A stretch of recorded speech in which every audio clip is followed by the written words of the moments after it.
The panel is on the impacts of development on the marginalized communities. Madhu Bhushan is an independent activist, writer and researcher who has worked with Seeds Collective and Vimochana for almost 3 decades. She is also part of the Gamana Women's Collective, which is one of the co-organizers of Jacaranda Tales Film Festival. Madhu has been part of the women's movement for many years, using a critical and compassionate approach in her work on crisis intervention, community outreach, and campaigns and advocacy. She is also on governing boards of the Center for Vernacular Architecture and of the Alternative Law Forum. Having written for 3 documentaries, her first film as a writer-producer is Sikidri Shikhari Idire Bikari, about the Hakki Pikkis, which is a nomadic tribe she has been associated with since the 80s. The second panelist is Bhargavi Rao, who works at the intersections of community action with law, policy, planning and governance. She currently works as Deputy Director, Center for Financial Accountability, focusing on energy and infrastructure. Bhargavi is also the trustee at ESG, where she advises legal, regulatory, research and educational initiatives. She has 25 years of experience across research, advocacy, campaign and teaching on a variety of human rights, governance and people-centered efforts in the areas of environmental and social justice. Bhargavi has worked extensively in the areas of solid waste management, wetlands, brinjal, biopiracy, grasslands, energy and other urban issues. The third speaker is Saraswati, who is a feminist writer, theatre artist and activist. She has been associated with the women's movement and Dalit movement for the last 25 years. She has published award-winning poetry, fiction and more. She also writes and performs satires in Kannada through the eyes of Sangh, a village woman, about how Dalit women in villages relate to the issues of globalization, gender, sexuality, religion, borders, bombs and beauty. Saraswati recently received her PhD for her research work on the cultural lives and struggles of Safari Karamchari communities. May I invite you all 3 on stage. Saraswati has also been awarded the prestigious Karnataka Sahitya Academy Award. As I was reading this out, we have 3 amazing women with consolidated of almost 90 years of experience, which is quite something to have on the stage. You have all been contemporaries of, or at least been directly or indirectly part of the Narmada Bachao Andolan. So what are your thoughts on it? ಇಲ್ಲಿ ಬೆಂಗಳೂರಿನಲ್ಲಿ ನರ್ಮದಾ ಬಚಾವ್ ಆಂದೋಲನದ್ದು ಒಂದು ಸಮಿತಿಯನ್ನು ಮಾಡ್ಕೊಂಡಿದ್ವಿ, support group for Narmada ಬಚಾವ್ ಅಂದ್ಬಿಟ್ಟು. ಅದರಲ್ಲಿ ನಾನು ಭಾಗಿಯಾಗಿದ್ದಂಥ ಮಾನಸ ಗುಂಪು ಆ ಹೋರಾಟದಲ್ಲಿ ತನ್ನ ಬೆಂಬಲವನ್ನು ಸೂಚಿಸಿತ್ತು. ಮತ್ತು ಬೆಂಗಳೂರಿನಲ್ಲಿ ಸುಮಾರು ಕಡೆಗಳಲ್ಲಿ ಪ್ರೊಟೆಸ್ಟು ಆಯಿತು. ಅದು ನಾನು ಆ ಹೋರಾಟದಲ್ಲಿ ಹೋಗಿ ಆಗಿಬಿಡ್ಬೇಕು ಅಂತ ಭಾಳ ಅನಿಸಿತ್ತು, ಅಲ್ಲಿಗೆ ಹೋಗಿಬಿಡ್ಬೇಕು ಅಂತ ತುಂಬ ಅನಿಸಿತ್ತು. ನನ್ನದೇ ವೈಯಕ್ತಿಕ ಬದುಕಲ್ಲಿ ಯಾವ್ಯಾವುದೋ ಗೀಸು ಅಂತ ಸಿಕ್ಕಾಕೊಂಡು ಹೋಗೋಕ್ಕಾಗಿರಲಿಲ್ಲ. ಅದು ನನಗೆ ಬಹುಶಃ ನಾನು ವೈಯಕ್ತಿಕವಾಗಿ ಹೇಳಬೇಕು ಅಂತಂದರೆ, ನರ್ಮದಾ ಬಚಾವ್ ಆಂದೋಲನ ಸ್ವಾತಂತ್ರ್ಯ ಸಂಗ್ರಾಮದ ನಂತರ ಗಾಂಧಿಯ ಸತ್ಯಾಗ್ರಹದ ಅಹಿಂಸೆಯ ಹೋರಾಟಕ್ಕೆ ಒಂದು ದೊಡ್ಡ ತಿರುವನ್ನು ನೀಡಿದ ಚಳುವಳಿ ಅಂತ ನಾನು ವೈಯಕ್ತಿಕವಾಗಿ ಭಾವಿಸ್ತೀನಿ. ಮತ್ತು ಅದು ಕೇವಲ ಅಲ್ಲಿ ಗುಜರಾತ್ನಲ್ಲೋ ಮಧ್ಯಪ್ರದೇಶದಲ್ಲಿ ಅಷ್ಟೇ ಅಲ್ಲದೇನೆ ಇಡೀ ದೇಶಾದ್ಯಂತ ಒಂದು ದೊಡ್ಡ ಸಂಚಲನವನ್ನು ಅದು ಮೂಡಿಸಿತು. ವಿಶೇಷವಾಗಿ ಪರಿಸರ ಸಂಬಂಧಿ ಹೋರಾಟ ಅಂತ ಅನ್ನೋದಕ್ಕಿಂತ ಯಾರಿಗೆ ಎಕ್ಸೆಸಬಿಲಿಟಿಯ ರೈಟ್ಗಳನ್ನು ಡಿನೈ ಮಾಡಿದ್ದಾರೆ ಅಂಥ ಸಮುದಾಯಗಳ ಒಳಗಡೆ ಒಂದು ದೊಡ್ಡ ಸಂಚಲನವನ್ನು ಅದು ಮೂಡಿಸ್ತು. ಇಲ್ಲಿನೂ ಸಹಿತ ನಾವೆಲ್ಲ ಪ್ರೊಟೆಸ್ಟ್ಗಳೆಲ್ಲ ಮಾಡಿದಾಗ ಅರೆಸ್ಟ್ಗಳೆಲ್ಲ ಆಗಿತ್ತು. ನ್ಯಾಷನಲ್ ಲಾ ಸ್ಕೂಲ್ ಸ್ಟೂಡೆಂಟ್ಸ್ ಎಲ್ಲರೂ ಇದ್ದರು. ಅದನ್ನು ಬಿಡಿಸೋದಕ್ಕೆಲ್ಲನೂ ಹೋಮ್ ಮಿನಿಸ್ಟ್ರ್ ಹತ್ರ ಎಲ್ಲ ಹೋಗಿ ಆ ಥರದ ಗಲಾಟೆ ಆಗಿತ್ತು. ಅಷ್ಟರ ಮಟ್ಟಿಗೆ ನನ್ನನ್ನು ಈ ಹೊತ್ತಿಗೂ ನನಗೆ ಅದು ಸಂಚಲನ ಮೂಡಿಸ್ತಾ ಇರುವಂತಹ ಚಳುವಳಿ. ಅದನ್ನು ನೋಡಿ ನಾನು ಮತ್ತೆ ನೆನಪು ಮಾಡ್ಕೊಳ್ತಾ ಇದ್ದಿದ್ದು ನಾನು ನನ್ನ ಗೆಳತಿಯರು. ಅಲ್ಲಿದ್ದವರೆಲ್ಲರೂ ಈವನ್ ಮೇಧಾ ಪಾಟ್ಕರ್ನು ಸೇರಿದಂಗೆ ಸಣ್ಣವಳು. ನಾನು ಅವಾಗ ಸಣ್ಣವಳನ್ನೇ ಇದ್ದೆ. ಈಗೆಲ್ಲ ಕೂದಲು ಬೆಳಗಾಗಿದ್ದಾವೆ. ಮತ್ತೆ ತಿರ್ಗಾ ಕೂದಲು ಬೆಳಗಾಗಿರೋ ಅಂಥವ್ರನ್ನ ಆ ಹಳೆ ವೇಷದಲ್ಲಿ ನೋಡೋದಕ್ಕೆ ಒಂದು ಅವಕಾಶ ಸಿಕ್ತು. ಅದಕ್ಕೆ ಆರ್ಗನೈಸರ್ಸಿಗೆ ನಾನು ಧನ್ಯವಾದವನ್ನು ಹೇಳ್ತೀನಿ. ಬಹುಶಃ ಇಲ್ಲಿ ಸೇರಿರೋ ಅಂತಹ ನಮ್ಮ ನಾಳೆಗಳು ಯಾರಿಲ್ಲಿ ಇದ್ದಾರಲ್ಲ ಅವರಿಗೂ ಇದು ಅಂಥದ್ದೇ ಒಂದು ಇನ್ಸ್ಪಿರೇಷನ್ನ ಮೂಡಿಸಿದೆ ಅಂತ ನಾನು ಭಾವಿಸ್ತೀನಿ.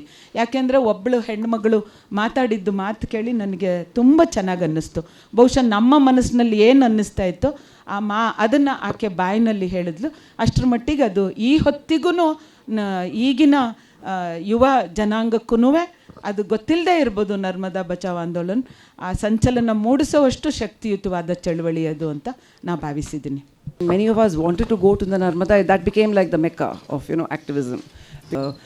It had the passion, it had, the community mobilization, it had, it was really a turning point, I think, in the history of this country. It was really a historical moment, as Saraswati was saying. But now actually looking at the film today, I mean, we've seen this earlier also, Modlu idanna nodidive, but even looking at it, it was a very powerful and moving experience, because when we were in the middle of that moment in the 90s, the 90s was, as I said, a turning point, not only because of the NBA, which was such a powerful movement against, big dams, against development. It was for the first time that you even began to question, something called development. Like they said, what is development? We take it for granted. Like they said in the film, one of the boys who was on fast, he said, like, even a 4-year-old child, is brainwashed into, seeing what is a good life. Because what is development? It is an idea of a good life, right? Good life means big cars, big house. And so that is what we are inculcated with. That is development. So when you look back at that time, we were at the center of it. Many of us had started our activism in the 80s, and 90s was in a way the high point of it. And today, looking back at that film, it really struck me, apart from everything else that Saraswati said, that how it was, it in a way defined the future of India. It really defined what we are witnessing today, because at that time, it was the World Bank. It was, of course, it was all the international. It was 90s. Please remember that 90s was the time that the country economically opened up. Okay, before that we were a state economy. Okay, so it was not a globalized economy. But in the 90s was when globalization happened. So which is why big, the World Bank came in, with really financing a lot of these big infrastructure developments. Of course, earlier Nehru had started with saying, big dams are the temples of India, the new temples of India. But I think these are temples that have also caused a lot of harm, like many other temples that we see today. So it was development, it was globalization at that point of time, and it was also, which we saw on the borders of Gujarat, it was how religion was brought into it as a very potent and toxic mix.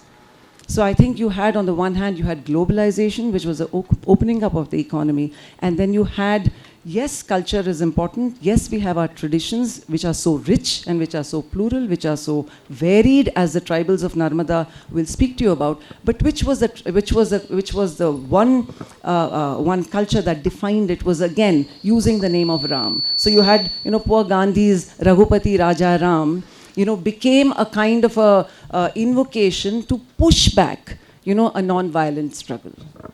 So I think we saw, and it's not a coincidence that both globalization and, in a way, the globalization which consumerized our minds and communalization that poisoned our minds happened on the borders between, Gujarat and Madhya Pradesh. I don't know, maybe I'm seeing too much into it, but it really struck me, and we were there in that moment, fighting both.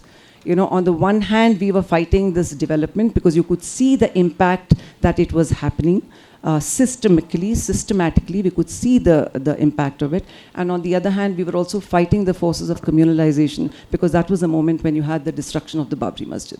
So we were caught. It was really the kind of, we were caught on both. And both, I want to just tell all of you here that we were really fighting it in absolutely non-violent ways.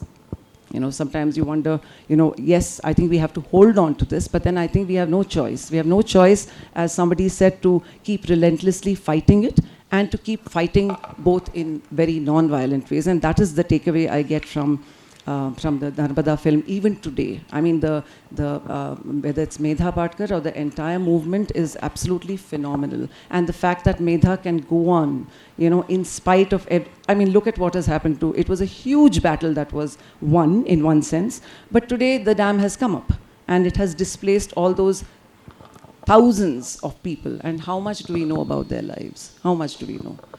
So I think these are some of the takeaways that I have from them. Bhargavi, you recently wrote an article on gender and energy. Today, all the films are around dams and coal mining and thermal power projects and how it has impacted communities, or rather how communities are pushing back that kind of development. So, and we have a lot of students amongst us here. So if you can just quickly summarize what you wrote about gender and energy recently. The promise that our Prime Minister made at COP26 and our Paris Agreement, if you look at all of that and see what's happening on ground, communities are being pushed exactly the same way how coal mining and thermal power plants came up. At least then they had some law that they followed in the context of the Land Acquisition Act, although it was the old 1894 Act. It has got amended, it has seen a whole lot of better measures since 2015. But now the government has found a way to dodge all possible laws. So they are no longer using the Land Acquisition Act. They are no longer using the state level act. For example, in Karnataka, we have the Karnataka Industrial Area Development Act. They're not using any of that. They have found a very nice way of saying, we will make all the local people partners. They will hold on to their land. We'll take their land on lease. And what does that mean to small and marginal farmers? All small and marginal farmers have land like, between 3 and 5 acres of land. Some of them have less than that. And the amount that they are getting for that land per year is 21,000 rupees per acre of land. So those of them who have 2 to 3 acres of land, in 63,000 rupees, they have to lead a life for an entire year. They have lost access to that land. They can no longer graze their animals. They can no longer grow vegetables or grow their one crop that is. And Pavagada, for example, was an area which did see some drought years. So that was another instrument they used, saying that there is drought here, you're not able to grow anything. So the best thing is to lease the land. And how did they convince? This is like a great example that is being followed across the country now. So 13,000 acres, you all saw that film where Dalals played a major role. They did exactly the same thing, but instead of bringing company Dalals, they hired retired revenue officials to go house to house and convince the people to part with their land. And a woman said, if the land was in our name, we would not have parted. It's the same story again. Most of the land obviously is in the name of the man, and the men parted with the land thinking that it would work well. So how does it affect women? There is no food at home. Absolutely no food at home. So many women have told us, this is the story from all the work that I have done in Chamrajnagar, in Guwahati, in Pavagada. They said at least we grew some ragi at the end of the day. There would be grain at home. Now there is no grain at home. We used to go around plucking weeds. One rain and that area would have so much of green, and that was our vegetable. Today we are not allowed on our own land because it's all fenced up. So there's no vegetable. So that, you can imagine, will translate into anemia and malnutrition in women. Women are the last to eat. Across India, women are the last to eat. So at the end of the day, she's left with just a little ganji, which she eats with a piece of chili or salt. What does that mean? Her body is not ready for the kind of work she has to do. In places where energy is being generated, they themselves are in darkness. India again says, we have electrified the entire country, but about 13 to 15% of most rural areas don't have electricity. Even some of our urban areas don't have full-time electricity. And that is borne by the woman because she has to go around collecting firewood. In Cubbon Park, you will see women collecting firewoods. In parks, you will see women collecting firewoods. And that is what they use for cooking. And you know, sitting in that smoke all day, cooking 3 meals a day, you can imagine her health. The girl child is the first one to be pulled out of school. Once there is no income in the family, the men leave the villages in search of jobs. Young men leave the households. So the girls are the first ones to be pulled out of school. They are put into household chores of taking care of the young, taking care of senior citizens, bringing water, bringing fuel wood, cooking, and all the dirty chores. And this you will see is even more horrible in Dalit colonies. Every village across India, you'll have one little Dalit colony. They cannot use the same water the rest of the village uses. They cannot come to the same shops where the rest of them shop for grocery and other things.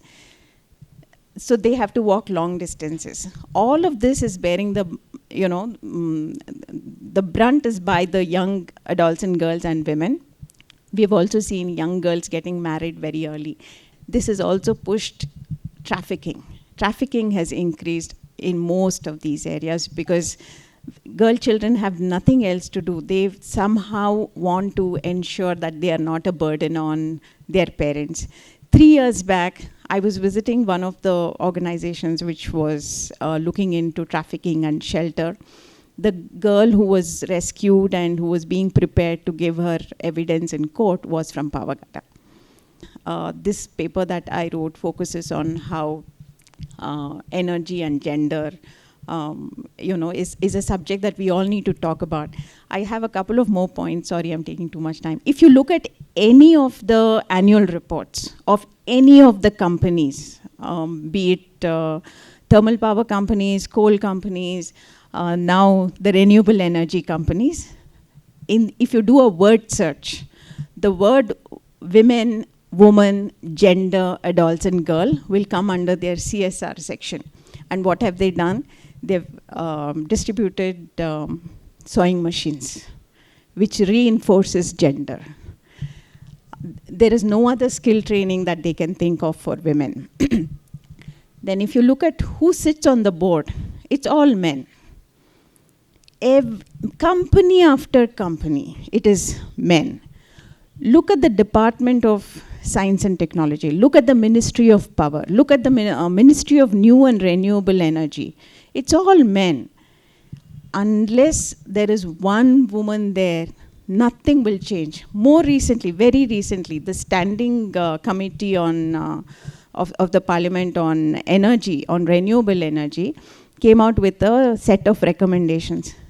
They simply have forgotten the woman in the entire report. There is nothing that they have promised for women and energy. They think women don't need energy. You go to any village, even those villages where there is electricity, it is the man who's sitting in the living room with a fan on, with the TV on, and his cell phone, which is a fancy cell phone, is getting charged.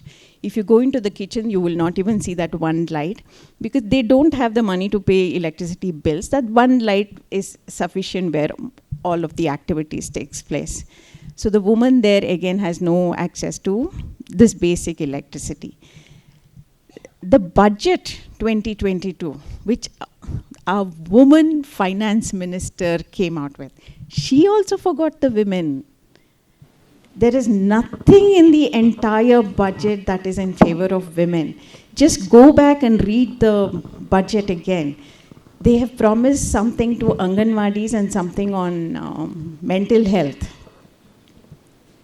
That was after the pandemic. Nothing there. On March 10th, the Ministry of New and Renewable Energy has come out with an office memorandum where they have set up a committee. It was like an afterthought. Oh, we haven't done anything. It was International Women's Day. Let's do something. So they've quickly probably had a meeting over Zoom from across India. And they've set up a committee with some 10 people in that committee. it has no women there. And that is to empower women and in the context of energy. The Ministry of Environment and Forest is missing. The Ministry of Skill Development is missing. Human Resources is missing. What is it that they are going to do for women? Again, give electrified sewing machines? So this, I mean, it is so disturbing. We all need to wake up to it and keep looking at these kind of documents, critique it, challenge them, have conversations, and we have a long way to go. I want to ask Sarsi, ನೀವು ಕೆಲಸ ಮಾಡಿರೋಂಥ ಮಹಿಳೆಯರ ಜೊತೆಗೆ ಇದು technology, ತಂತ್ರಜ್ಞಾನ ಅಥವಾ ಅಭಿವೃದ್ಧಿ ಇದರಿಂದ ಏನಾದರೂ ಡೈರೆಕ್ಟ್ ಪರಿಣಾಮ ಏನಾದರೂ ಬೀರಿರೋದು ನೋಡಿದ್ದೀರಾ? ನನಗೊಂದು 3-4 ಅಂಶಗಳನ್ನು ಹೇಳಬೇಕು ಅಂತ ಅನ್ನಿಸ್ತಾ ಇದೆ. ಬೆಳಗ್ಗೆಯಿಂದ ನೋಡಿದಂಥ 3 ಸಿನಿಮಾಗಳು ಮತ್ತು ನಾನು ಕೆಲಸ ಮಾಡ್ತಾ ಇರುವಂತಹ ಸಫಾಯಿ ಕರ್ಮಚಾರಿಗಳ ಹಿನ್ನೆಲೆಯಲ್ಲಿ. ಮೊದಲಿಗೆ ನಾನು ಈ ಸಫಾಯಿ ಕರ್ಮಚಾರಿಗಳ ಹಿನ್ನೆಲೆಯಲ್ಲಿ ಹೇಳೋದಾಯಿತು ಅಂತಂದರೆ, ಈ ಸಫಾಯಿ ಕರ್ಮಚಾರಿಗಳು ಅಂತ ಹೇಳುವಾಗ ಅವರು ಕಸ ಬಾಚೋರು ಆಗಿರ್ತಾರೆ, ಕಕ್ಕಸ್ ಬಾಚೋರು ಆಗಿರ್ತಾರೆ. ಈ ನಗರೀಕರಣ ಮತ್ತು ಆಧುನಿಕತೆ ಎಷ್ಟು ಹೀನಾಯವಾಗಿ ಒಂದು ಮನುಷ್ಯ ಸಮುದಾಯವನ್ನು ನೋಡಬಲ್ಲದೋ ಅಷ್ಟು ಹೀನಾಯವಾಗಿ ನೋಡುತ್ತೆ ಅದನ್ನು. ಇದು ಡಿಜಿಟಲ್ ಇಂಡಿಯಾನ. ಕಳೆದ 10 ವರ್ಷದಲ್ಲಿ 80ಕ್ಕೂ ಹೆಚ್ಚು ಜನ ಕಕ್ಕಸ್ಸು ಗುಂಡಿಗಳಲ್ಲಿ ಬಿದ್ದು ಸಾಯ್ತಾರೆ ಅಂತ ಅಂದರೆ ಇದನ್ನು ನಾವು ಯಾವ ಆಧುನಿಕತೆ ಅಂತ ಕರಿಬೇಕು? ಇದನ್ನು ಯಾವ ಡಿಜಿಟಲ್ ಇಂಡಿಯಾದಲ್ಲಿ ನಾವು ಬದುಕ್ತಾ ಇದ್ದೀವಿ ಅಂತ ಕರಿಬೋದು? ನೀವು ಜನ ನಾಗರಿಕರು ಅಂತ ಅನ್ನಿಸ್ಕೊಂಡಿರೋ ಅಂಥವರು ಈ ಹೊಲಸಿನ ಬಗ್ಗೆ, ಅದು ಅವರೇ ಸೃಷ್ಟಿಸಿರುವ ಹೊಲಸಿನ ಬಗ್ಗೆ ಅವರಿಗೆ ಇರುವಂತಹ ಜುಗುಪ್ಸೆ ಮತ್ತು ಹೇವರಿಕೆ ಇಡೀ ಸಮುದಾಯವನ್ನು ಪೀಳಿಗೆಯಿಂದ ಪೀಳಿಗೆಗೆ ಅದೇ ಕೆಲಸಕ್ಕೆ ದೂಡಿದೆ ಅಲ್ವಾ? ಅದು ಆಧುನಿಕತೆ ಮತ್ತು ನಾಗರೀಕರಣದ ಕ್ರೌರ್ಯದ ಮುಖವನ್ನು ಅಕರಾಳ ವಿಕಾರಳವಾಗಿ ಬಿಚ್ಚಿಡುತ್ತೆ ಅಂತ ಅನ್ನೋದನ್ನು ನಾನು ಧೈರ್ಯವಾಗಿ ಹೇಳಬಲ್ಲೆ. ಇದು ನಾವು ಯಾವುದೇ ವಿಷಯ ಆಗಲಿ, ಈಗ ನಾವು ಬೆಳಗ್ಗಿಂದ ಮಾತಾಡ್ತಾ ಇರುವಂತಹ ಅದು ಶಕ್ತಿ ಇಂಧನದ ವಿಷಯ ಆಗಿರ್ಬೋದು, ಅಥವಾ ಪರಿಸರವನ್ನು ಕಾಪಾಡಿಕೊಳ್ಬೇಕು ಅನ್ನೋ ವಿಷಯ ಆಗಿರ್ಬೋದು, ಅಥವಾ ನನ್ನದೇ ಸಮುದಾಯದ ವಿಷಯವನ್ನೇ ಕುರಿತೆ ಮಾತಾಡ್ಬೋದು. ಈ ಭಾರತದಲ್ಲಿ ಎಲ್ಲವನ್ನೂ ಜಾತಿ, ವರ್ಗ, ಲಿಂಗದ ಹಿನ್ನೆಲೆಯಲ್ಲಿ ನೋಡದೆ ನೀವು ಯಾವುದನ್ನು ಪರಿಪೂರ್ಣವಾಗಿ ನೋಡಲು ಸಾಧ್ಯವೇ ಇಲ್ಲ. ಯಾಕೆ ಒಂದು ಸಮುದಾಯ ಶತಮಾನಗಳಾದರೂ ಶತಶತಮಾನಗಳಿಂದನೂ ಒಂದೇ ಜಾತಿಗೆ ಸೇರಿರೋ ಅಂಥವರು ಕಕ್ಕಸನ್ನು ಬಾಚ್ತಾರೆ ಅಂತ ಅನ್ನೋದನ್ನು ಪ್ರಶ್ನಿಸ್ಕೊಳ್ದೆ ಹೋದರೆ ಆವಾಗ ನಾವು ಆ ವಿಷಯವನ್ನು ಡೀಲೆ ಮಾಡೋದಕ್ಕೆ ಆಗೋದಿಲ್ಲ. ಅದು ಆದಿವಾಸಿಗಳದ್ದು ಅಷ್ಟೇ. ಈ ಇಡೀ ಅಭಿವೃದ್ಧಿಯ ಪ್ರಕ್ರಿಯೆಯನ್ನೇ ನೋಡಿ ನೀವು. ಈ ಅಭಿವೃದ್ಧಿ ಪ್ರಕ್ರಿಯೆಯಲ್ಲಿ ಲಾಭ ಸಿಕ್ಕೋ ಅಂಥವರು ಯಾವ ಸಮುದಾಯದವರು, ಕಳ್ಕೊಳ್ಳೋ ಅಂಥವರು ಯಾವ ಸಮುದಾಯದವರು ಅನ್ನೋದು ಕಣ್ಣಿಗೆ ರಾಚುವ ಸತ್ಯ. ಈ ಕಣ್ಣಿಗೆ ರಾಚುವ ಸತ್ಯಕ್ಕೆ ನಮಗೆ ಅಂಕಿ ಅಂಶಗಳು ಬೇಕಾಗಿಲ್ಲ ಅಂತ ನಾನು ಭಾವಿಸ್ತೀನಿ. ಈ ಅಭಿವೃದ್ಧಿಯ ಪ್ರಶ್ನೆಗೆ ನೀವು ಬರ್ತೀರಿ ಅಂತಂದರೆ, ಯಾರ ಅಭಿವೃದ್ಧಿಗೆ ಯಾರು ಬಲಿಯಾಗ್ತಿದ್ದಾರೆ ಅಂತ ಅನ್ನೋದು ತುಂಬ ಸ್ಪಷ್ಟವಾಗಿದೆ. ಈ ದೇಶದ ದಮನಿತರು, ಶೋಷಿತರು, ಆದಿವಾಸಿಗಳು, ದಲಿತರು, ಹೆಣ್ಣು ಮಕ್ಕಳು, ಬಡವರು ಇದಕ್ಕೆ ಬಲಿಯಾಗ್ತಾ ಇದ್ದಾರೆ. ಅದರ ಲಾಭ ಮಾಡ್ಕೊಳ್ಳೋ ಅಂಥವ್ರು ಬೇರೆ ಯಾರೋ. ಇದಕ್ಕೆ ಅವರ ಆಸ್ತಿಯನ್ನು ಕಳ್ಕೊಳ್ಳೋ ಅಂಥವ್ರು ಅವರೇನೇನೆ. ಅವ್ರು ನಮ್ಮನ್ನು ಪಾರ್ಟ್ನರ್ನ ಮಾಡ್ಕೊತಾರೆ. ಅದ್ರ ತುಂಬ ಚೆನ್ನಾಗಿರೋ ಟರ್ಮಿನಾಲಜಿ ಬೆಳೆಸ್ಕೊಂಡಿದ್ದೀವಿ. Globalised world has given a beautiful terminology. ನಿಂದು ನಮ್ಮದು ಕಲ್ಯಾಣ ರಾಜ್ಯ ಅನ್ನೋದನ್ನು ಇಲ್ಲ ಎಂಥದ್ದು CSR. ನೀನು ದೊಡ್ಡ ಎಷ್ಟಾದರೂ ಕೋಟಿ ಲಾಭ ಮಾಡ್ಕೊ, ಅದರಲ್ಲಿ ಇಂತಿಷ್ಟು ದಾನ ಕೊಟ್ಬಿಟ್ರೆ ನಮ್ಮದು ನಾವು ಹಿಂದಿಂದ ಹಂಗೆ ತಾನೇ ಬರ್ದಿರೋದು. ನೀನು ಪಾಪ ಮಾಡಿಬಿಡು, ಆಮೇಲೆ ಹೋಗ್ಬಿಟ್ಟು ಇಷ್ಟು ಎಳ್ಳಿನ ದೀಪ ಹಚ್ಬಿಟ್ಟು ಪೂಜೆ ಮಾಡಿಸ್ಬಿಟ್ರೆ 101 ರೂಪಾಯಿ ಕೊಟ್ಟು ಅಲ್ಲಿಗೆ ನಿನ್ನ ಪಾಪ ಪರಿಹಾರ ಆಗುತ್ತೆ ಅಂತಾರಲ್ಲ, ಅಂಥ ಸಂಸ್ಕೃತಿ ನಮ್ಮಲ್ಲಿ ಇದೆ. ಅದಕ್ಕೆ ಈ ಅಭಿವೃದ್ಧಿಯನ್ನು ನಾವು ಪ್ರಶ್ನೆ ಮಾಡಬೇಕಾಗಿರೋದು, ಯಾರ ಘನತೆಯಾಗಲಿ, ಯಾರ ಸ್ವಾಯತ್ತತೆಯಾಗಲಿ, ಯಾರ ಆತ್ಮಗೌರವವೇ ಆಗಲಿ ಬಲಿ ಆಗದಂಗೆ ಎಲ್ಲರ ಒಳಿತಿಗಾಗಿ ಮಾಡುವಂಥ ಅಭಿವೃದ್ಧಿ ನಮಗೆ ಬೇಕು. ನಮಗೆ ಗೊತ್ತು ಈ ದೇಶದ ಯುವ ಜನತೆಗೆ ಕೆಲಸ ಬೇಕು ಅಂದ್ಬಿಟ್ಟು, ನಮಗೆ ಗೊತ್ತು ಇನ್ನೂ ಏನೇನೇನೇನೋ ಆಗಬೇಕು ಅಂತ ಅಂದ್ಬಿಟ್ಟು.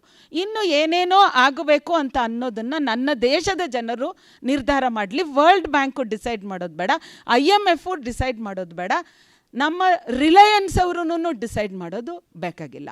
ನಮ್ಮ ಜನರು ದುಡಿದು ಉಣ್ಣುವ, ದುಡಿಮೆಯನ್ನೇ ನಂಬಿ ಬದುಕುವಂಥ ಜನರ ಆತ್ಮಘನತೆಯನ್ನು ಅವರು ಗಮನಿಸಲೇಬೇಕು ಅಂತ ಅನ್ನೋದನ್ನು ನಾನು ನಿಜವಾದ ಅಭಿವೃದ್ಧಿ ಅಂತ ಅಂದ್ಬಿಟ್ಟು ನಾನು ಭಾವಿಸ್ತೀನಿ. ಇವತ್ತಿನ ಗ್ಲೋಬಲೈಸ್ಡ್ ವರ್ಲ್ಡಲ್ಲಿ ಈಗಾಗಲೇ ನಾವು ಭೀಕರ ಅನುಭವವನ್ನು ಅನುಭವಿಸ್ತಾ ಇದ್ದೀವಿ, ಜಾಗತೀಕರಣದ ಪ್ರಭಾವವನ್ನು. ಅದು ನನಗೆ ಅಂತಂದರೆ ನನಗಿದ್ದ ಸೆಕ್ಯೂರಿಟಿ ಈಗಿನ ಮಕ್ಕಳಿಗಿಲ್ಲ. ನಾನು ಡಿಗ್ರಿ ಮುಗಿಸಿದ ತಕ್ಷಣ ಕೆಲಸ ಸಿಗ್ತಾಯಿತ್ತು. ಒಂದು ಸಲ ಕೆಲಸ ಸಿಕ್ಕಿಬಿಟ್ರೆ ನನ್ನ ಬದುಕು ಪೂರ್ತಿ ಸೆಟ್ಲ್ಡು. EF PF ಎಲ್ಲವನ್ನೂ ಕೊಟ್ಟು, ಮನೆ ಕಟ್ಟೋಕ್ಕೂ ಸಾಲ ಕೊಟ್ಟು, ನಂದು ಒಂದು ಸಲ ಆಯಿತು ಅಂದರೆ ನಾನು ಕ್ರಾಂತಿನೂ ಮಾಡ್ತಿದ್ದೆ, ನಾನು ನೌಕರಿನೂ ಮಾಡ್ತಾಯಿದ್ದೆ. ನಾನು ಯಾವತ್ತೂ ನಮ್ಮ ಹೋರಾಟದಿಂದ ನಾವು ಬದುಕಲೇಬೇಕಾಗಿರಲಿಲ್ಲ ಅಂಥದ್ದು. ಈಗಿನ ಮಕ್ಕಳಿಗೆ 1 ವರ್ಷ ಇದ್ದರೆ ನೆಕ್ಸ್ಟ್ ವರ್ಷ ಇನ್ನೊಂದು ಕಂಪನಿ, 10 ವರ್ಷ 10 ವರ್ಷ ಕೆಲಸ ಮಾಡಿದ್ರಾ ಅಂತಾರೆ, 25 ವರ್ಷ ಕೆಲಸ ಮಾಡಿದ್ರ ಅಂತ ಅತಂತ್ರ ಸ್ಥಿತಿಯಲ್ಲಿ ಬದುಕ್ತಾ ಇದ್ದಾರೆ. ನಾವು ಈ ಅಭಿವೃದ್ಧಿ ಮತ್ತು ಈ ಬ್ಯೂಟಿಫುಲ್ ಟರ್ಮಿನಾಲಜಿ ಮತ್ತು ಇವತ್ತಿನ ಸಂಕೀರ್ಣತೆ ಇದೆಯಲ್ಲ, ಅದರ ಬಗ್ಗೆ ಎಚ್ಚರ ವಹಿಸೋದು ಭಾಳ ಮುಖ್ಯ ಅಂತ ಅನ್ನಿಸ್ತು. ನನ್ನ ಮನೆಯಲ್ಲಿ ಹಿಂಗೆ ಬಟನ್ ಹಿಂಗೆ ಒತ್ತುತ್ತೀನಿ, ಸ್ವೈ ಅಂತ ಲೈಟ್ ಹತ್ಕೊಂತವೆ, ಸ್ವೈ ಅಂತ ಮೋಟ್ರು ಓಡ್ತವೆ, ಮಿಕ್ಸರ್ ಓಡ್ತವೆ, ನನ್ನ ಮಷೀನು ಓಡ್ತವೆ, ಬಟ್ಟೆ ಒಗೆಯೋ ಮಷೀನು ಓಡುತ್ತೆ. ಆಗ ನನಗೆ ನೆನಪಾಗೋದೇ ಇಲ್ಲ ಈ ಆದಿವಾಸಿಗಳು.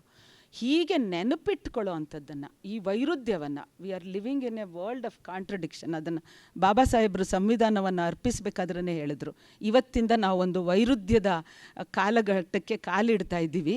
ಎಲ್ಲರಿಗೂ ರಾಜಕೀಯ ಸ್ವಾತಂತ್ರ್ಯ ಕೊಟ್ಟಿದ್ದೀವಿ, ಆದರೆ ಸಾಮಾಜಿಕ ಸ್ವಾತಂತ್ರ್ಯವೇ ಇಲ್ಲ. ಇದು ನೀವು ಅದನ್ನು ಅಟೆಂಡ್ ಮಾಡಲಿಲ್ಲ ಅಂತಂದರೆ ಭಾಳ ದೊಡ್ಡ ಅಪಾಯವನ್ನು ನೀವು ಎದುರಿಸ್ಬೇಕು ಅಂದ್ಬಿಟ್ಟು ಅಲ್ಲಿ ಭಾಳ ಚೆನ್ನಾಗಿ ತೋರಿಸಿದ್ರು.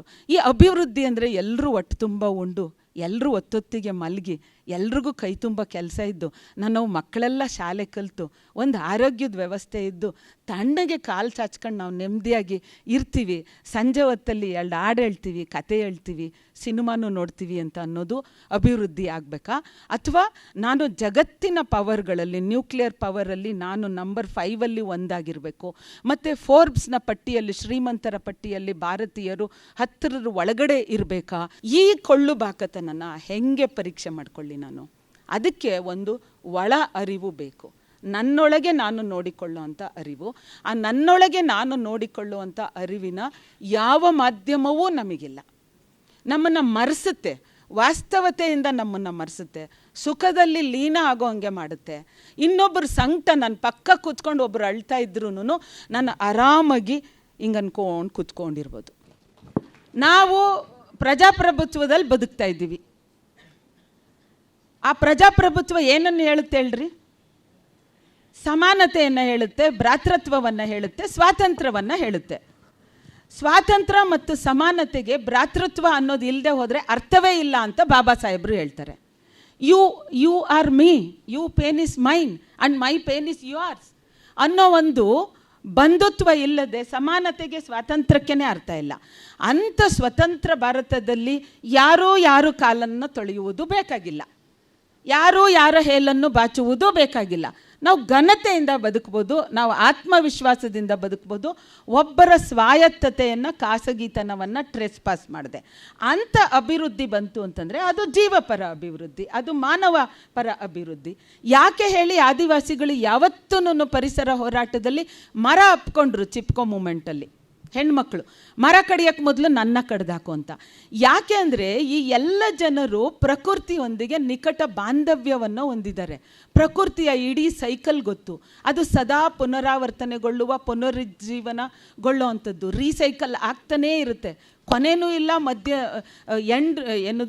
ಮೊದಲು ಇಲ್ಲ ಅನ್ನೋವಂಥ ಒಂದು ಪ್ರಕೃತಿಯ ಭಾಗವಾಗಿ ಇವರು ಬದುಕೋದು. ಪ್ರಕೃತಿಗೆ ಅದಕ್ಕೆ ಹಾನಿ ಮಾಡದೆ ಬದುಕ್ತಾರೆ.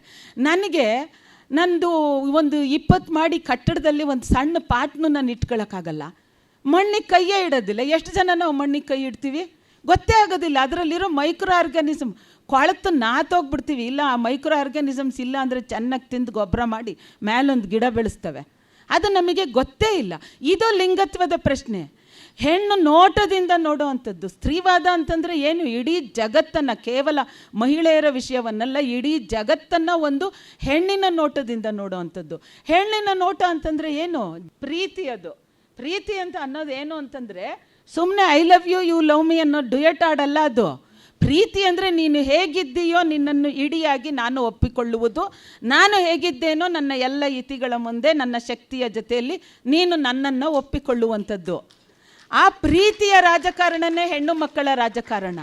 ಅದೇ ಲಿಂಗತ್ವದ ನ್ಯಾಯ ಅಂತಂದರೆ ಸುಮ್ಮನೆ ಹೇಳ್ತಾರೆ, ಅಯ್ಯೋ ನೀವು ಪುರುಷರನ್ನೆಲ್ಲ ಹೊಡೆದಾಕ ಕೊಂಟ್ಬಿಟ್ಟಿದ್ದೀರಿ. ಇವತ್ತಿಗೂ ನನಗಾಗಲೇ 25 ವರ್ಷ ಅಲ್ಲ, 40 ವರ್ಷದಿಂದ ಮೂಮೆಂಟಲ್ಲಿದ್ದೀನಿ. ಇವತ್ತಿಗೂ ಹೆಣ್ಣಿಗೆ ಶತ್ರು ಅಂತ ಕೇಳ್ತಾರೆ. ಆಮೇಲೆ ನೀವೆಲ್ಲ ಪುರುಷ ದ್ವೇಷಿಗಳು ಅಂತ ಅಂದ್ಬಿಡ್ತಾರೆ. ಅವನು ಒಂದಷ್ಟು ಹೆಣ್ಣಾಗಲಿ ಅಲ್ವಾ. ಹೆಣ್ಣು ನೋಟ ಅಂತಂದರೆ ಗಾಂಧಿ ಏನಂತ ಕರ್ಕೊಂಡ್ರು? ತನ್ನನ್ನು ತಾನು ಹಾಫ್ ವಿಮೆನ್ ಅಂತ ಕರ್ಕೊಂಡ. ಭಾಳ ದೊಡ್ಡ ಸಜ್ಜನ ಅವನು ನಿಜವಾದ ಧರ್ಮಿಷ್ಠ. ಅದಕ್ಕೆ ನೆನ್ನೆ ಸಾಯವಾಗ್ಲೂ ನಿನ್ನನ್ನು ಕೊಂದಾಗ್ತೀನಿ ಅನ್ನಲಿಲ್ಲ, ಹೇ ರಾಮ ಅಂದ. ಆ ರಾಮ ನನಗೆ ಬೇಕಾಗಿರೋದು. ಹಳ್ಳಿ ಹೆಣ್ಮಕ್ಳು ಹೇಳೋ ರಾಮ ಬೇಕು. ಇದು ಕೋಮುವಾದದ್ದನ್ನು ಬಂತು. ಮಧು ಹೇಳಿದ್ದು ಸತ್ಯ. ಅದು ಅದರಲ್ಲಿ ರಘುಪತಿ ರಾಘವ ರಾಜಾರಾಮ್, ಎಸ್, ಅವರು ಅದನ್ನು ಕಬ್ಜಾ ಮಾಡಿಕೊಂಡ್ರು ಅಂತ ನಮಗನ್ಸುತ್ತೆ. ನಾನು ಇನ್ನೊಂದು ದಿಕ್ಕಲ್ಲಿ ನೋಡಿದಾಗ ಅವರೂ ಗಾಂಧಿ ಭಜನೆ ಮಾಡಲೇಬೇಕಾಯಿತು ಇವ್ರನ್ನ ವಿರೋಧಿಸೋದಕ್ಕೆ. ಇಲ್ಲೂ ನಾವು ಗಾಂಧಿ ಕನ್ನಡಕ ಬಳಸ್ಕೊಳ್ಳೇಬೇಕು, ಗಾಂಧಿ ಕಸಬರ್ಗೇನು ಬಳಸ್ಕೊಳ್ಳೇಬೇಕು. ಇದೇ ಬಾಬಾ ಸಾಹೇಬರು ಅಂಬೇಡ್ಕರ್ದು ಸಂವಿಧಾನವನ್ನೇ ನಾವು ತಿರ್ಗಾ ಮಾತಾಡಲೇಬೇಕು. ಅವು ಮಾತಾಡದೇ ಇದ್ದರೆ ಮುಂದಕ್ಕೆ ದಾರಿನೇ ಇಲ್ಲ. ಯಾಕೆಂದರೆ ಗಾಂಧಿ ಆಗಲಿ, ಬುದ್ಧ ಆಗಲಿ, ಬಸವ ಆಗಲಿ, ಅಕ್ಕ ಆಗಲಿ, ಲಲ್ಲ ಆಗಲಿ, ಗೊಗ್ಗವ್ವೆ ಆಗಲಿ, ಕಾಳವ್ವೆ ಆಗಲಿ, ರೆಮ್ಮೆವ್ವೆ ಆಗಲಿ ಮಾತಾಡಿದ್ದು ಬಹುತ್ವವನ್ನು. ಅವರು ಮಾತಾಡಿರೋದು ಪ್ರತಿಯೊಂದು ಜೀವವೂ ಅನನ್ಯ ಅನ್ನುವ ರಾಜಕಾರಣವನ್ನು ಮಾತಾಡಿರೋದು. ನಮಗೆ ಇರೋದು ಉತ್ತರ ಏಕತೆಯಿಂದ ಬಹುತ್ವದೆಡೆಗೆ ನಡೆಯುವಂಥದ್ದು. ಎಲ್ಲೋ ಕುಂತ್ಕೊಂಡು ಅಮೇರಿಕಾದ ಯಾವುದೋ ಫಾರಿನ್ ಪಾಲಿಸಿ ನಮ್ಮ ಬದುಕನ್ನು ಡಿಸೈಡ್ ಮಾಡುತ್ತೆ. ಆ ಸಾಮ್ರಾಜ್ಯಶಾಹಿಯಿಂದ ರಾಷ್ಟ್ರಕ್ಕೂ ಇಳಿದು ಲೋಕಲ್ ಪಾಲಿಟಿಕ್ಸಿಗೆ, ಲೋಕಲ್ ಸಮುದಾಯಕ್ಕೆ ಡಿಸೆಂಟ್ರಲೈಸೇಷನ್, ಅದನ್ನು ಗಾಂಧಿಯವರು ನಾ ಏನು ಹೊಸ್ದಾಗಿ ಹೇಳ್ತಿಲ್ಲ, ಆ ಡಿಸೆಂಟ್ರಲೈಸೇಷನ್ನು ನಮಗೆ ಬೇಕಾಗಿರೋದು. ಮತ್ತು ಬಂಧುತ್ವ ನಮಗೆ ಬೇಕಾಗಿರೋದು. ಉತ್ತರ ಏನು ಅಂತಂದರೆ, Sarsi really brought out about how technology has marginalized people. But from your experience of working with the Hakki Pikkis, you do have examples where technology has been used in a better way. Would you like to talk about that? We live in contradictory times. And finally, what are we talking about? We're talking about a perspective. We're talking of how we understand development. From whose point of view do you understand development? I think that is what is the central question. And also, who pays the price for a certain kind of development? I think that also came up in the film. Who pays the price? And I think that again, Saraswati has very clearly indicated who actually pays the price. But before I get to how I work with one of the communities that we have been working with are the Hakki Pikkis. They're a nomadic tribe, and they're a very interesting community because they are nomads, so they adapt. So they're very rooted in their culture, but they also move with the times. So they're able to, in a way, encapsulate both stillness and movement, both. They balance it out very, very, very beautifully. Before I get to the whole question of technology, I just, inspired by what Saraswati was saying, of how does, what is the notion of feminism?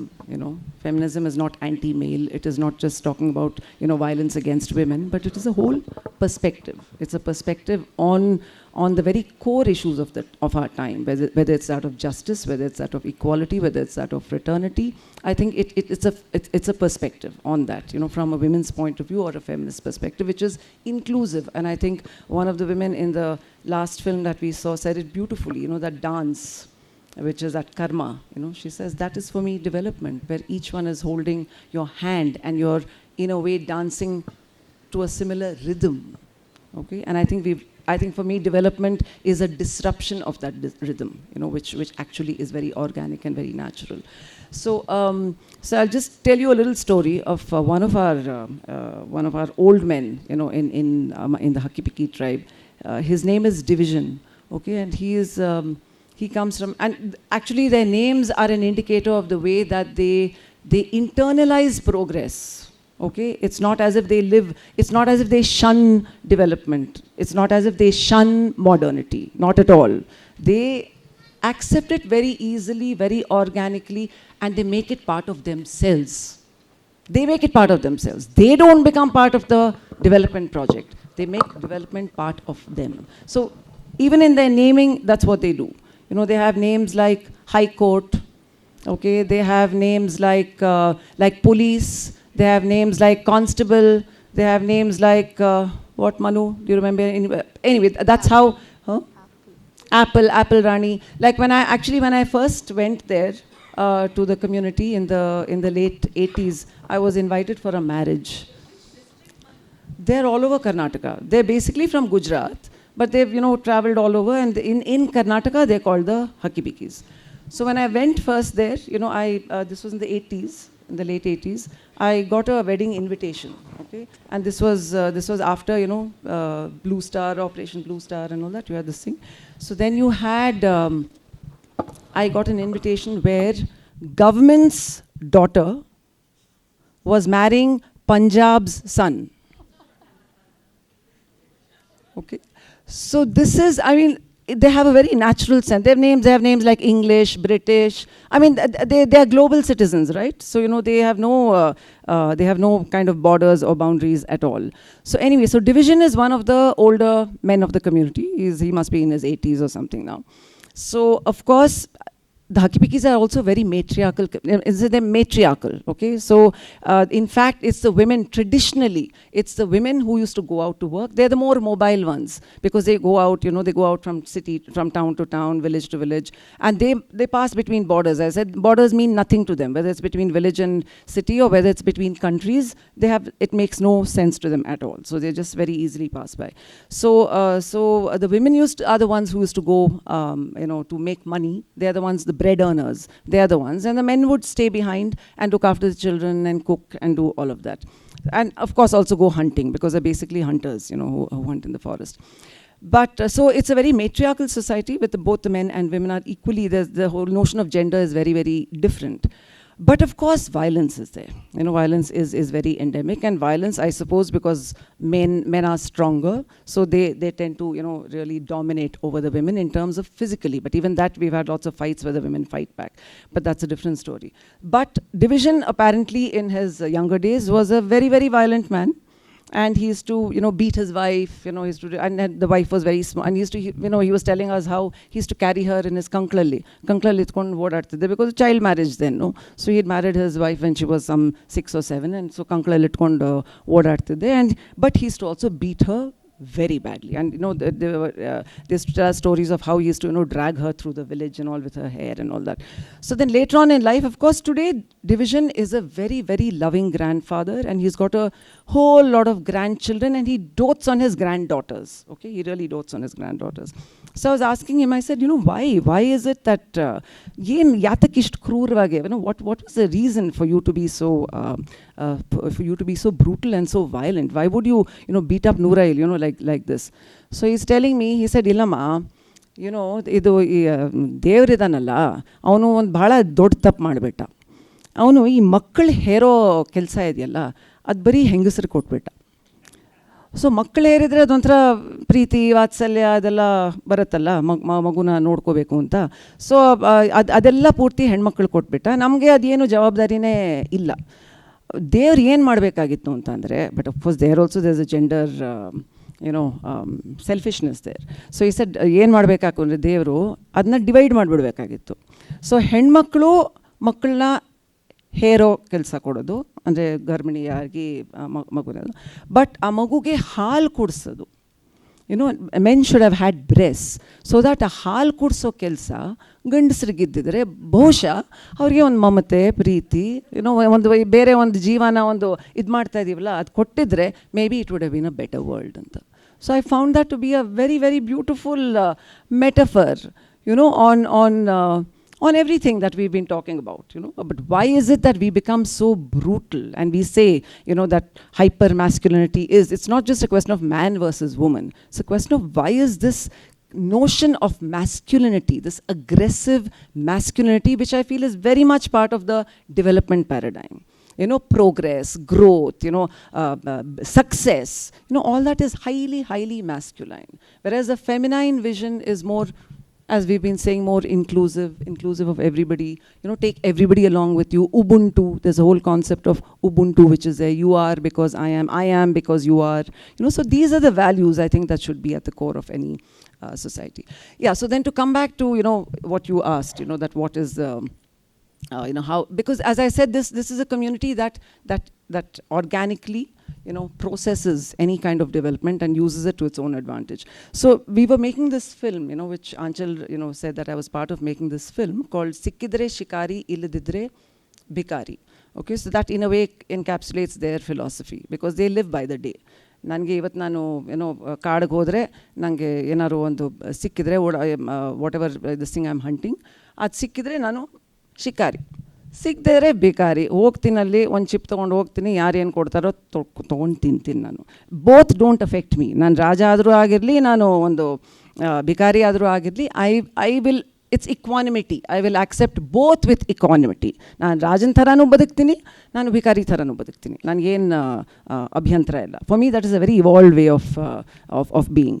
But ಅದು because ಅವ್ರಿಗೆ they don't depend on ಬೇರೆಯವ್ರು ನಮಗೆ ಏನೋ ಒಂದು value ಕೊಡ್ತಾರೆ ಅದಂಥದ್ದು ಇಲ್ಲ. ಅವ್ರು ತಮಗೆ they are very autonomous, they are extremely autonomous. ನಮಗೆ ನಾವು ವ್ಯಾಲ್ಯೂ ಕೊಟ್ಕೋತೀವಿ. ಬಟ್ ಅವ್ರ ಭಾಷೆ ಚೆನ್ನಾಗಿ ಮಾತಾಡ್ತಾರೆ. ನಾವು ಮೊದಲು ಹೋದಾಗ they know exactly, most marginalise communities know how to talk to mainstream societies. They tell you what you want to hear. ನಿಮಗೆ ನೀವೆಲ್ಲ ಬಡವರು ಅಲ್ವಾ, ನಿಮ್ಮನ್ನು ನಾವು ಮೇಲೆ ಎತ್ತಬೇಕಲ್ಲ ಅಂತ ನಮ್ಮ ದೃಷ್ಟಿ ಅಲ್ವಾ. ನಾವೆಲ್ಲ ಮೇಲಿಂದ ಹೋಗ್ತೀವಿ, ನಾವು ಪಾಪ ಬಡವ್ರನ್ನ ಮೇಲೆ ಎತ್ತೀವಿ, ಅಥವಾ ಹಿಂದುಳಿದವ್ರನ್ನ ಮುಂದೆ ತರ್ತೀವಿ, ಅದು ನಮ್ಮ ಕೆಲಸ ಅಲ್ವಾ. ಬಟ್ ಸೊ ಅವರು ನಿಮಗೆ ಏನು ಬೇಕೋ ಅದನ್ನು ಕೊಡ್ತಾರೆ. ಅವ್ರ ಹಿಂದೆಯಿಂದ ಅವ್ರು ಏನು ಮಾಡಬೇಕೋ ಮಾಡ್ತಾರೆ, ಬಟ್ ನಿಮ್ಗೆ ಏನು ಬೇಕೋ ಕೊಡ್ತಾರೆ. ಸೊ ನಾವು ಹೋದಾಗ ಹೇಳ್ತಾರೆ, ಯಾರು ಬಂದ್ರೂ ಸಾರ್ ನಮ್ಮನ್ನು ಮನುಷ್ಯರು ಮಾಡಿ ಸರ್, ನಾವು ಕಾಡು ಪ್ರಾಣಿಗಳು. Actually they don't believe it one bit. They don't believe it one bit. They are actually laughing at you. They're actually laughing at you. They're saying, ನಿಮಗೆ ಅದಿದೆ, ನಮಗೆ ಗೊತ್ತು ನಮ್ಮ ಮನುಷ್ಯತ್ವ ಏನು ಅಂತ. So that is the kind of this thing that they have. So anyway, so in terms of technology, it's, we were making, just to give you an example of how they have, used technology. When we made this film, we didn't make it as a ನಾವು ಮಾಡಿದ್ವಿ ಅಂತಲ್ಲ. We said ಇಡೀ community ಸಮುದಾಯದ ಜೊತೆಗೆ ಈ cinema ಮಾಡೋಣ ಅಂತ ಉದ್ದೇಶ ಇದ್ದಿದ್ದು. We wanted to make it together. So we'd made a small, ಒಂದು 15 ನಿಮಿಷದ ಒಂದು ಕ್ಲಿಪ್ ಮಾಡಿದ್ವಿ based on some old interviews. ಅದನ್ನು ಮಾಡಿ we went around to all the different settlements of in Karnataka. ಈ ಕ್ಲಿಪ್ನ ತೊಗೊಂಡು. ಸೊ ಒಂದು ಕಡೆ ಅಲ್ಲಿ ಪಕ್ಷಿರಾಜ್ಪುರ ಅಂತ ಇದೆ, it's near Hunsur, and that is where the most successful Hakki Pikkis live. Okay, because and they are so good, they have travelled all over the world. Okay, they have traveled all over the world. ಅವ್ರು ನೋಡಿದರೆ ಹಾಗೆ ಅನ್ಸೋದೇ ಇಲ್ಲ. ನಾವು in fact ಒಂದು ಕಡೆ shooting ಮಾಡೋಕ್ಕೆ ಹೋದಾಗ ಒಂದು ಹೆಂಗೆ ಕೂತಿದ್ಲು, ಅಂದ ಮರದಡಿನಲ್ಲಿ ಕೂತಿದ್ಲು, ಆ್ಯಂಡ್ ಶಿ ವಾಸ್ ಮಾಮೂಲಿ ಎಲ್ಲಡಿಕೆ ಎಲ್ಲ ಹಾಕ್ಕೊಂಡು she was sitting and chatting. So we went and sat and chatted with her. We said okay, let's ask her. ಅಲ್ಲಿ ನೋಡಿದರೆ ಹೇಳ್ತಾ she has gone from Malaysia to Dubai ಅಂತೆ, ಮಲೇಷ್ಯಾ ಅಂತೆ, China, all over the world, excepting for I think somehow they have not gone to US. US ಒಂದು ಬಿಟ್ಬಿಟ್ಟಿದ್ದಾರೆ. But all other countries, especially in Asia and this things, they have been all over. So that is their kind of thing. So when we went to Pakshirajpura, and we were showing, we said we'll show this film and then we'll have a discussion on it, and then we will capture that discussion anta ankondiddu. Al nodidre they set up tuck anta alli ratri, we were having a screening, tuck anta tandru ಒಂದು projector tandru, one screen ಹಾಕ್ಬಿಟ್ರು ಅಲ್ಲಿ, and then we had a full fledged like a this thing theater ಅವರೇ ಮಾಡಾಕ್ ಬಿಟ್ರು ಅಲ್ಲಿ, ಎಲ್ಲಿಂದ ತಂದ್ರೋ ಗೊತ್ತಿಲ್ಲ ನಮಗೆ. And then we not only, they said ನಮ್ಮ ಸಿನಿಮಾನು ನಾವು ತೋರಿಸ್ತೀವಿ. ಸೊ ವಿ ಸೆಡ್ ಸರಿ ತೋರಿಸಿ ನೋಡೋಣ ಏನು ತೋರಿಸ್ತೀರಾ ಅಂತ. So we vent very proud with our 15-minute film ಅಲ್ಲ. ಸೊ ಅವರು ತಂದರು, and they had made films with their mobile phones. Okay, and as soon as they started projecting it, it said Metro Goldwyn Mayer presents. Okay. And supported by, with many thanks to NDTV, Pranoy Rai, Radhika Rai. I said, my God, what are these films? And then they have done their own little clips with all these ಎಲ್ಲೆಲ್ಲಿಂದನೋ ತೊಗೊಂಡು ಎಲ್ಲ cut and paste ಮಾಡಿಕೊಂಡು, and they made films. They've shot, Gabbar Singh, Sholay, ಅದನ್ನು, because there are lots of rocks around. So ಅಲ್ಲಿ ಶೋಲೆದು full ಡಯಲಾಗ್ಸು, and then ಇನ್ನೊಂದು ಯಾವುದೋ ಒಂದು ದೆವ್ವದ cinema. But they had done it so beautifully. They had shot it on their own mobile phones. They had edited it. ಅವ್ರು ಯಾವ film ಸ್ಕೂಲ್ಗೂ ಹೋಗಿಲ್ಲ ಅವರು. ಅವ್ರದ್ದೇ ಆದ ಒಂದು ಇದಿಟ್ಟು they you know kind of ಟೆಕ್ನಾಲಜಿನ many of them by the way don't know how to they literacy ಇಲ್ಲ, ಅವ್ರಿಗೆ ಲಿಟ್ರಸಿ ಇಲ್ಲ. They go abroad, women go abroad, ಅವ್ರಿಗೆ ಒಂದು ಅಕ್ಷರ ಇಂಗ್ಲೀಷ್ ಗೊತ್ತಿರಲ್ಲ, ಆ್ಯಂಡ್ ದೇ ಗೋ ಅಬ್ರಾಡ್. ಹೇಗೆ ಹೋಗ್ತಾರೆ ಅನ್ನೋದು ಅದು ಬೇರೆ ಕತೆ. But the fact is that they made these films using this technology, using, you know, editing. ನನಗೆ ಬರಲ್ಲ, ಐ ಮೀನ್ ನನಗೇನು, ನಾನು ಯಾರು, ನನಗೇನು ಗೊತ್ತಿಲ್ಲ, ಬಟ್ ಎಡಿಟಿಂಗ್ ಎಷ್ಟು ಚೆನ್ನಾಗಿ ಎಡಿಟ್ ಮಾಡಿ. Look at the kind of clips that they've taken from all over. Metro Goldwyn Mayer presents ante. So their film was presented by Metro Goldwyn Mayer. So I'm saying that, you know, let us not think that, you know, I think, like I said, but it really comes from how they have control. It's not that technology, we are not trying to, you know, give technology to them. You know, technology is something that they have adapted to their own use and their own advantage. ಅವ್ರಿಗೆ ಎಷ್ಟು ಬೇಕೋ, ಯಾತಕ್ಕೆ ಬೇಕೋ, ಎಂಟರ್ಟೈನ್ಮೆಂಟ್ಗಾಗಲಿ ಅಥವಾ ಅವ್ರ ಕೆಲಸಕ್ಕಾಗಲಿ. Today you will see that they are selling their ಎಣ್ಣೆ ಪಣ್ಣೆ and all that, you know, because they use a lot of this, you know, Ayurvedic oil and all that. ಅದನ್ನೆಲ್ಲ ಸಣ್ಣ ಕ್ಲಿಪ್ಸ್ ಮಾಡಿ they put it out. So this is how this is for me, it's dignity, it's autonomy, it is self-reliance, and it is defining development on your own terms. I think we will open the floor for some 5 minutes of question and answers if anybody has. ನನ್ನ questions ಏನು ಅಂತಂದರೆ, renewal energy is the ultimate, ಗೊತ್ತಿರೋದೆ. But ಒಂದು ಸಣ್ಣ examples ಹೇಳ್ತೀನಿ. Actually ನನಗೆ necessity ಇರಲಿಲ್ಲ, ಸಾಲ ಮಾಡಿ 3 ಲಕ್ಷದ್ದು 3 ಕಿಲೋವ್ಯಾಟ್ದು ಸೋಲಾರ್ ಪ್ಯಾನಲ್ ಹಾಕಿದ್ದೀನಿ. ಸೊ ಆ್ಯಾವ್ರೇಜ್ ಒಂದು 1700 rupees ಬರಬೇಕು ನನಗೆ. ಬಟ್ 2 months 3 months ಆದರೂ ಬರೋದಿಲ್ಲ. ನನಗೇನು ಅಗತ್ಯ ಇರಲಿಲ್ಲ ಅದು. ನಾನೊಂಥರ ದೇಶದ ಕಲ್ಪನೆ, ಅಂದರೆ ನಾನು ಪವರ್ ಜನ್ರೇಟ್ ಮಾಡಿ ದೇಶಕ್ಕೆ ಕೊಡೋಣ ಅನ್ನೋ ಲೆಕ್ಕಾಚಾರಕ್ಕೆ ಹಾಕ್ದವನು. ಸೊ ಮೈ ಕ್ವಶನ್ ಈಸ್, ಇದೆಲ್ಲ ನಾವು ಅವೇರ್ನೆಸ್ ಇದೆ, renewal energy is the ultimate, ಎಲ್ಲ ಗೊತ್ತಿದೆ, correct. But when the political will power ಇಲ್ಲ ಅಂದಮೇಲೆ, so what next we can as A common man, what we can do? ನಮಸ್ಕಾರ. ಎಷ್ಟು ಒಬ್ಬೊಬ್ರದ್ದು ಬಹಳನೇ ಚೆನ್ನಾಗಿತ್ತು. ನನ್ನ ಪ್ರಶ್ನೆ, ಭಾರ್ಗವಿ ಅವ್ರು ಹೇಳ್ತಾ ಇದ್ರು ಈ ರೀತಿ ಏನೂ ಬದಲಾವಣೆ ಆಗಿಲ್ಲ, nothing has really changed. And Saraswati ಅವರು ಹೇಳಿದ ಹಾಗೆ even the in terms of the wordings and how. So have you had any CSR particularly, if we were to take that, because that is really touted as something which is the corporate world's contribution to the developmental sector. So idanna neevu, have you taken it to the political parties any time?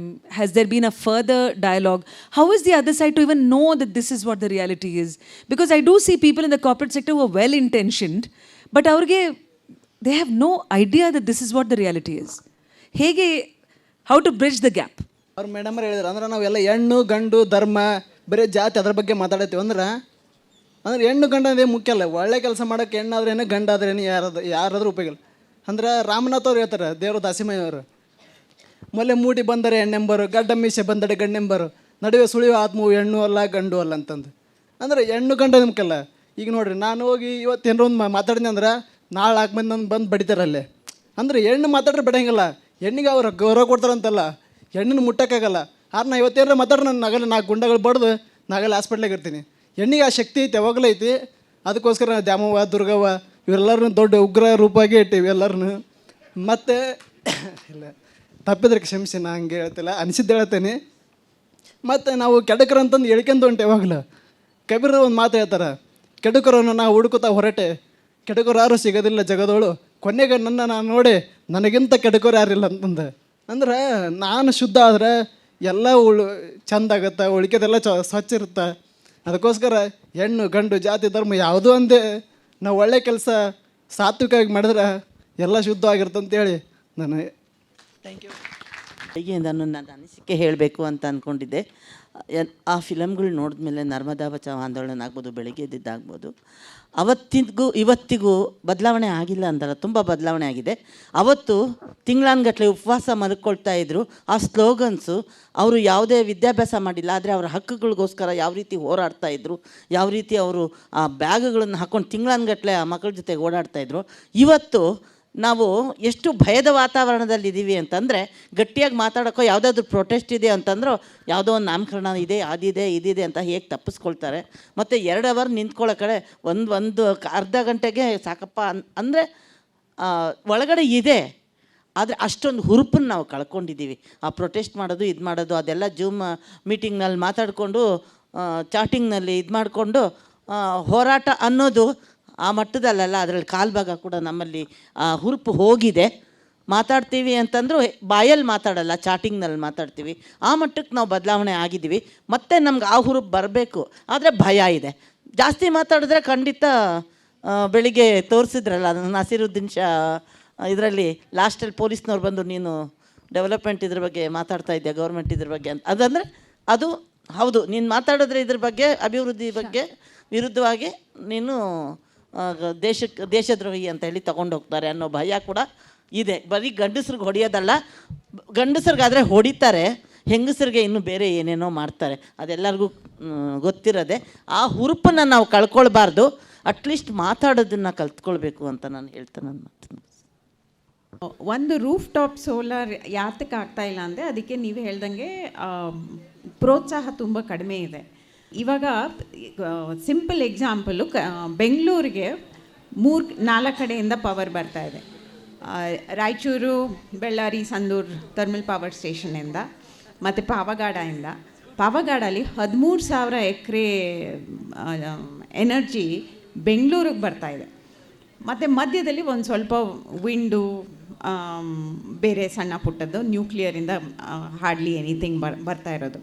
So ನೀವು ಅದನ್ನು ನೋಡಿದ್ರೆ whatever is coming to Bangalore could have been generated here on our rooftops. There was no need to put it there. ಆದರೆ ಹೇಗೆ ಅಡಾನಿ, ಅಂಬಾನಿ, ಟಾಟಾನವ್ರಿಗೆ ಕೋಲ್ ಮೈನಿಂಗಿಂದ ಹಿಡಿದು captive plants ಮಾಡೋದಕ್ಕೆ ಹೇಗೆ red carpet ಹಾಕ್ಕೊಟ್ಟಿದ್ದಾರೋ, ಈಗ ಅದೇ ಕಂಪನಿಗಳಿಗೆ ಲಾರ್ಜ್ ಟ್ರ್ಯಾಕ್ಸ್ ಆಫ್ ಲ್ಯಾಂಡ್ ಕೊಡ್ತಾ ಇದ್ದಾರೆ. ಅವ್ರದ್ದು ಏನಂದರೆ ಪ್ಲಗ್ ಆ್ಯಂಡ್ ಪ್ಲೇ ಮಾಡೆಲ್ ಅಂತ. And another thing that they have done is governance ಸ್ಟ್ರಕ್ಚರಿಂದ ಪೂರ್ತಿ ತೆಗೆದುಬಿಟ್ಟಿದ್ದಾರೆ ಇದಕ್ಕೆ they create something called special purpose vehicles ಮತ್ತು ನಮ್ಮ ಪ್ಯಾರಾಸ್ಟೇಟಲ್ಸು. ಸೊ ಆ್ಯಸ್ ಸಿಟಿಸನ್ಸ್ ನಮಗೆ ಯಾವ ಒಂದು ರೈಟು ಇಲ್ಲ, ಅವ್ರನ್ನ ನೀನು ಏನು ಮಾಡ್ತಿದ್ಯಾ ಇಲ್ಲಿ ಅಂತ ಕೇಳೋ ಹಕ್ಕಿಲ್ಲ, ಹಂಗೆ ಮಾಡಿದ್ದಾರೆ. So this is something that everybody needs to understand and fight back. ಆ ಒಂದು ಅರಿವು ಅರ್ಥ ಆಗೋದಕ್ಕೆ it will take a long time. And another point is science has to be demystified, law has to be demystified. ಆ science ಮತ್ತು ಲಾಗೆ marriage ಆಗಬೇಕು, ಅದಾಗೋ ತನಕ ಈ ಪ್ರಾಬ್ಲಮ್ಸು ನಡೀತಾನೇ ಇರುತ್ತೆ.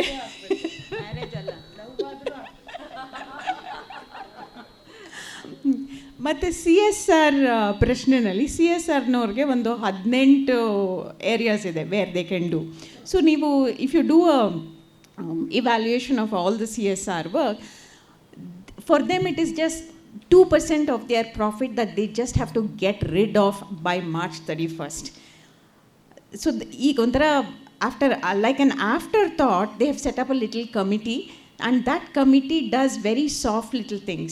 So ನಾನು ಒಂದು ಸಂಸ್ಥೆಯಲ್ಲಿ ಕೆಲಸ ಮಾಡ್ತಾಯಿದ್ದೆ wear they did work only based on CSR.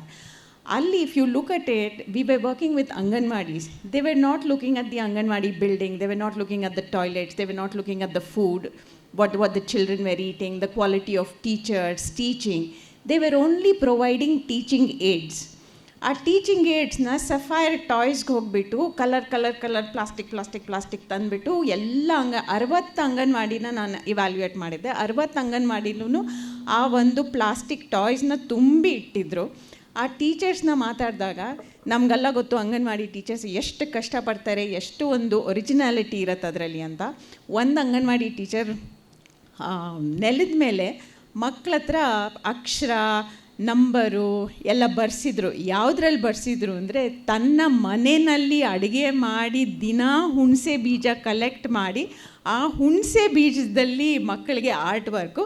ಆ ಟೀಚರ್ ಹೇಳ್ತಾಯಿದ್ರು, ಇದಿಷ್ಟು ಟಾಯ್ಸ್ ಇದೆ ಆದರೆ ಮಕ್ಕಳು ಇಷ್ಟಪಡೋದು ಈ ನನ್ನ ಮನೆಯಿಂದ ತಂದಿರೋ ಹುಣಸೆ ಬೀಜ ಅಂತ. So that just shows what CSR is doing. That's just a very simple example I gave. There are bigger examples as well. We can discuss a lot more. Thank you. ನಾವು ಅಳವಡಿಸ್ಕೊಳ್ಬೇಕಾಗಿರೋದು ದಾಸೋಹದ ಕಲ್ಪನೆ, ಹಂಚಿ ಉಣ್ಣುವ ಕಲ್ಪನೆ. ದಾನ ಅಲ್ಲ. ದಾನ ಅಂತಂದರೆ ನಂತವಿದೆ, ನಾನು ಹಿಂಗೆ ಎತ್ತಿ ನೀನು ಕೈಯೊಡ್ಡಿಸ್ಕೊ. ದಾಸೋಹ ಅಂದರೆ ಹಂಚ್ಕೊಳ್ಳೋದು. ಅದು ಬಹುಶಃ ಬರಬೇಕು ಅಂತ ಅನಿಸುತ್ತೆ. ಇದು ಈ ಅಭಿವೃದ್ಧಿಯ ಕಾಂಟ್ರಡಿಕ್ಷನ್ ಬಗ್ಗೆ ನಾವು ಯೋಚನೆ ಮಾಡ್ತಾ ಇರ್ಬೇಕಾದ್ರೆ ನಮಗೆ ಏನು ಬೇಕು ಅಂತ ಅನ್ನೋದನ್ನು ಯೋಚಿಸ್ಬೇಕು ಅಂತಂದರೆ ಸ್ವಲ್ಪ ಸ್ಪೀಡ್ಗಳು ಕಮ್ಮಿ ಆಗಬೇಕಾಗುತ್ತೆ, ಲಾಭ ಕಮ್ಮಿ ಆಗಬೇಕಾಗುತ್ತೆ. ಅದು ತುಂಬ ಫಿಲಸಾಫಿಕಲ್ ಕ್ವೆಶ್ಚನ್ ಆಗಿ ನೀವು ಗಾಂಧಿ ಕ್ಲಾಸ್ನವರು ಅಂತ ಅಂತಾರೆ. ಅದಕ್ಕೆ ನಾನು ಅಂದಿದ್ದು ಅವರವರ ಭಾವಕ್ಕೆ ಅದನ್ನು ಬಿಡಬೇಕು ಅಂತ ಹೇಳಿದೆ.